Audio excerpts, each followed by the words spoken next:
Okay, so in today's problem, we're asked to find x so that the distance between the points x3 and 2, -1 is 5.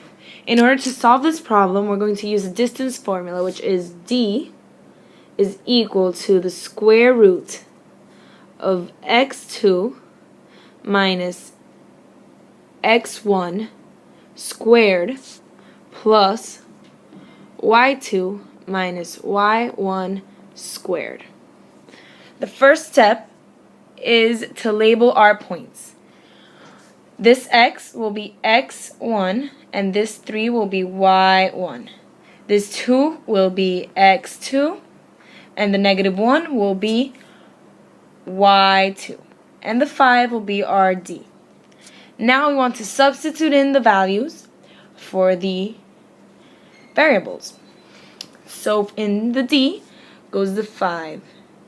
Then we have inside the square root the 2 minus x squared plus -1 minus 3 squared. Okay, so now we want to solve for the second parentheses over here. When we subtract when we subtract 3 from -1, that will give us -4. So now, -4 squared is 16. Now we want to write our problem again. 5 equals the square root of 2 minus x squared plus 16. So now we want to eliminate the square root. In order to do that, we're going to square both sides. On this side, we're going to get 25, and on this side, we're going to get 2 minus x squared plus 16. Okay, so now in order to have more space and continue our problem, I'm just going to shrink it and carry it to the corner. And I'm going to rewrite the last step we were at, which was 25 equals 2 minus x squared plus 16. Now, we want to take away the 16 from this side. So we're going to subtract 16 from both sides. And on the left side, we're going to get 9. And on the right side, we're going to get 2 minus x squared. Now we want to eliminate this squared. So we're going to find the square root for both sides. On the left side, we're going to get positive and -3. And on the right side, we're going to get 2 minus x. So now we want to pass the x to the left side to make it positive. So x plus and minus 3 equals 2. So now we just need to solve for x. First, let's solve for x for positive 3. So if we're solving for x for positive 3, we would subtract 3 from both sides. So x plus 3 equals 2. We subtract 3, and that'll give us -1 equals x. So this is our first value. Now we do x minus 3 equals 2, and we would be adding 3 to the 2. So x equals 5, and this is our second value. Okay, so now we want to check our answers. What I have here is simply the original problem and the two values we got for x. How do we know if these are true? We just simply substitute them in for x. Let's start with -1. So let's rewrite our equation. 5 equals the square root of 2 minus -1 squared plus -1 minus 3 squared. Okay, so now we just solve. 5 equals, so 2 minus -1 is equal to 2 plus 1. 2 plus 1 is 3, and 3 squared is 9. So let's write 9 in for this parentheses. And then negative 1 minus 3 equals negative 4, and negative 4 squared is 16. So 9 plus 16 is equal to 25. So the square root of 25 is indeed 5. So this means that our first x is correct. Now moving on to proving the second x.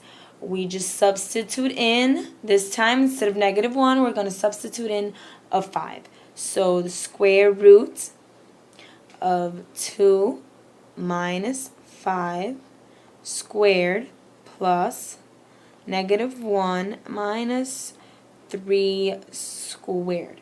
So we solve. 2 minus 5 is negative 3. Negative 3 times negative 3 is 9. So 9 plus negative 1 minus 3 is negative 4. Negative 4 times negative 4 is 16. 9 plus 16, once again, 9 plus 16 is 25, which is indeed the square root of 5. So our second answer is also correct. And that is how you solve our first problem. Okay, so now we're going to do a very similar problem to the one we did before. In this problem, we're asked to find y so that the distance between negative 1 and 4 and 7 and y is 10. So I took the liberty of writing the distance formula because we're going to use the exact same formula. And now we're just going to label our points like we did in the previous video as well, in the previous problem. And this is going to be our x1, this is going to be our y1, this is going to be our x2, and this is going to be our y2. And the 10 is going to be our d, which is distance. So now we just substitute in for the variables, 10 over for distance, and then inside we're going to have 7 minus negative 1 squared plus y minus 4 squared. Okay, so now we're going to solve for our first parentheses, which has no variables in it. So 7 minus negative 1 turns to 7 plus 1, which is 8, and 8 times 8 equals 64. So we're just going to rewrite our problem. 64 plus y minus 4 squared. So now we want to eliminate the square root. So we square both sides. This turns into 100. This turns into 64 plus y minus 4 squared.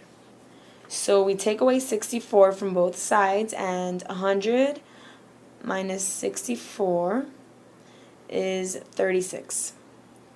And the 64's cancel out, which leaves us with y, I'm sorry about that, with y minus 4 squared.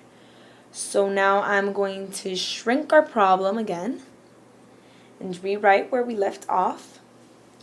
36 equals y minus 4 squared. So now we want to get rid of the exponent. So we're just going to square root both sides. The square root of 36 is positive and negative 6. And the square root of y minus 4 squared is y minus 4. So now we just want to pass the 4 to the left side. So first we're going to do it with positive 6 in order to get our y. So we add 4, and that makes 10 equal y. Now we're going to do it with the negative 6 over here. Negative 6 equals y minus 4. We add 4, and we're going to get negative 2 equals y. Okay. So now we're going to check a problem just like we did in the previous one. So first we're going to use 10. We're going to substitute in 10 for y. So let's start. 10 equals square root 7 minus negative 1 squared plus 10 minus 4 squared. So 10 equals 7 minus negative 1 is 8, and 8 times 8 is 64. And 10 minus 4 is 6, and 6 times 6 is 36. All this gives us 100, and the square root of 100 is 10, so our first y is correct. Now on to check our second y. Let's substitute in the values. 7 minus negative 1 squared plus negative 2 minus 4 squared. So we already know that our first parentheses we're going to get 64, and in our second parentheses negative 2 minus 4 is negative 6, and negative 6 times negative 6 equals 36. So once again we get that 100 is the square root of 10, and this is correct, so our second y is also correct. And voila, we've solved our problems.